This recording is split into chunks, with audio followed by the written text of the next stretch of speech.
Hey everybody, this is Mr. Resch for your virtual learning day lesson, day 1, mod 1. I know you can't see me, but you can follow along on the screen. I'll give you your instructions and hopefully you are done with everything here in 30 minutes or so and you can go enjoy yourselves in the snow or sleep, play some Fortnite, watch Barbie, whatever you want. So here we go, let's have it. Not expecting you to really write the check-in down, but just be thinking about it and maybe come to class with your answer on Thursday. Question for the day on 1/9, January 9th is, which president has completed the most vetoes? Is it Washington, Bush, Obama, Trump, Andrew Johnson, Ulysses S. Grant, FDR, or JFK? Remember, the veto is the ability to stop a bill from becoming a law. It is the president's ability to do that. It is their check and balance on the system.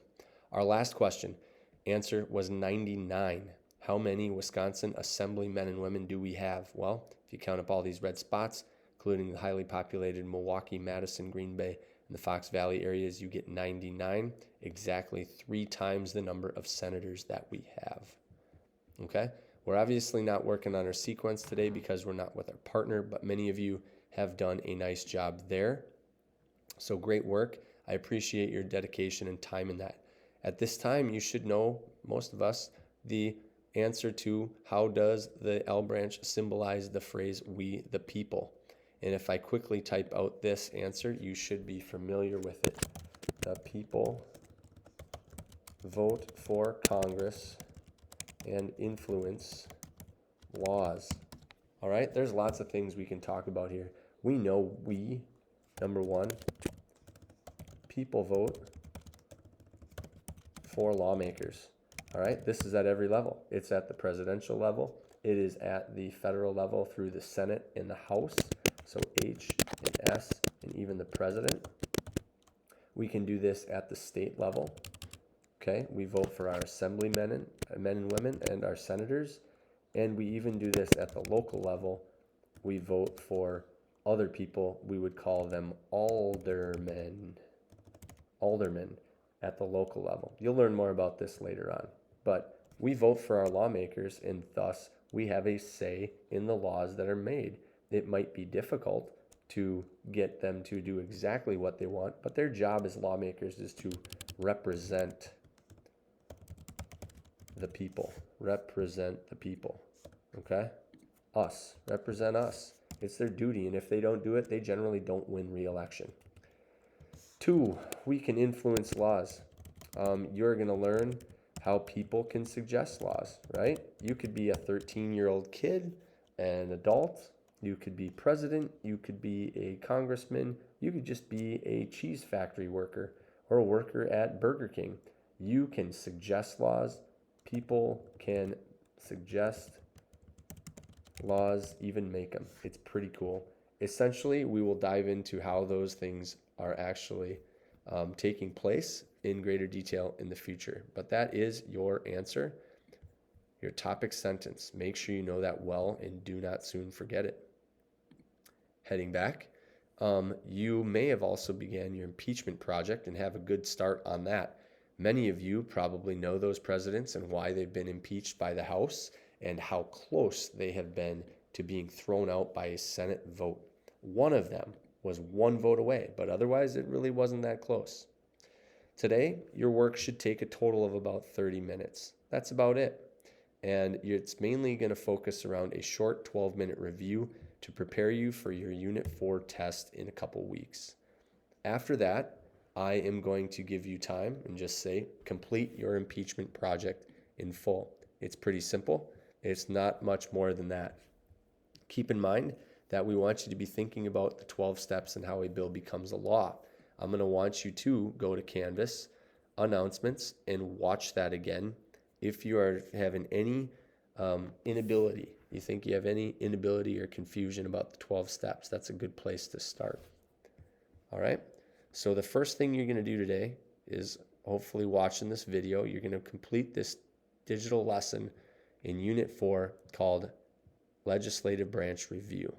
The sheet that you're going to find is going to look like this.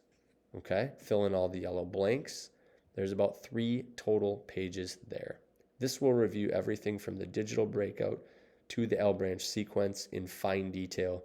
Submit it when you are finished in Canvas. When you're done with that, please jump over to your impeachment project. Make sure you familiarize yourself with these terms and definitions. Pick 2 to 3 of the presidents who have been impeached. Complete the little fill in the blanks in the yellow spaces for each president. And again, work towards what grade you are most interested in, a yellow or a green. Please do not forget to do the everybody does this section, summarizing who you would like to have been removed or thrown out of office.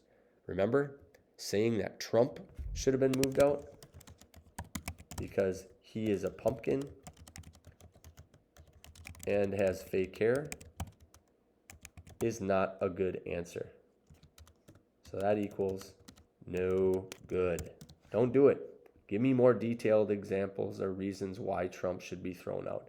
If you think it should have been Nixon, give me a reason why he should have been thrown out.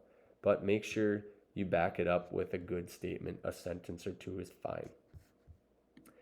All right.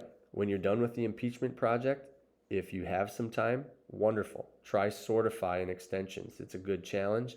You can submit a screenshot for an extension there, but it's not required. I'd rather you just make sure you finish your legislative branch review lesson, submit that in Canvas, complete your impeachment project. Remember, that's due Wednesday the 10th. Okay? It is summative. We want to get that in semester 1's grade. And that's it. Enjoy your day off, kids. I'll see you soon. Ooh, almost forgot. I want to make sure that I go over this bit of detail so we don't have to do it in our next class. If I challenge you to say which two go together and how and why, for number 1, what do you think is the correct answer? There's 2 probably really good ones. House and Senate, because they make up Congress. The vice president really isn't a part of Congress. Or you could say Senate and vice president. Why? Because remember, who is the leader of the Senate? Well, it's the vice president. So that's how those 2 could go together and how the House and the Senate could go together. Last one. Census, apportionment, and elastic clause. Which go together and why? If you say census and apportionment, you are correct, because a census can reapportion what our districts look like. If I go back to our question of the day, remember these districts can change as voters change and how populations shift. What if there's an oil boom or a gold boom in this part of the state of Wisconsin? Well, a lot of people would live there to try to make a fortune and buy up land, and we might have a urban area built up really quick. Probably not going to happen, but you know what? If it did, there would be greater representation here and these district lines would change. That is how that might work and shape out. Let's see. What else? How else can these go together?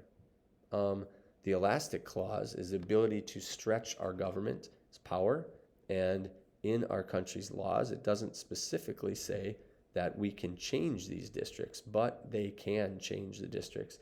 The government that is in power, the party that's in power, the Republicans or the Democrats or whoever it might be. And what we might see is some gerrymandering going on. How people with a lower amount of representation or power or support, the Republicans in this red party, can actually win by changing the district boundaries so that they have a better advantage. Unfortunately, this happens in our government today and in our society, and that is why it is so important to win your election seats as a party and as an individual. Kiddos, enjoy your break. Don't forget, once again, submit your legislative branch review. That looks like this.